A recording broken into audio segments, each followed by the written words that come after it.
நான் இல்லாமையா? வந்துடுறேன். குடிச்செல்லம். இரு, ஒரு நிமிஷம் கூப்பிடுறேன். நானும் திருநங்கை தான். ஆத்தாடி ஆத்தா. ஆ ம். நல்லா தாண்டி கட்டிக்கிறாங்க. என் அளவுக்கு இல்லாட்டியும் ஏதோ சுமாராக தான் இருக்கேன். சரி போ. ஒரு நிமிஷம். என்னங்க?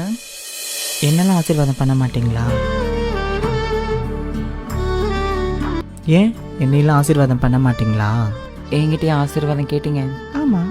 பொதுவாக எங்கள் திருநங்கைக்குள்ளே போட்டி போகாமல் மட்டுமே பார்த்து வளர்ந்துருக்கம்மா. ஆனால் இப்போ தடவையாக ஒரு திருநங்கை என்கிட்ட ஆசீர்வாதம் கேட்குறேன். மனசார சொல்கிறேன், நீ குடும்பத்தோட நல்லா இருப்ப, 100 வருஷம் நல்லா இருக்கணும். இந்தா வச்சுக்கோங்க. ஐயோ வேணாம்மா, இருக்கட்டும் பரவாயில்ல. உங்கள் கூட பிறந்த அக்காவோ தங்கச்சியாக இருந்தால் வாங்கியிருக்க மாட்டீங்களா? துணிவை கொடுக்கும் வீரம் நீ, எனக்கென்றே வாழ்ந்திடும் தகப்பன்.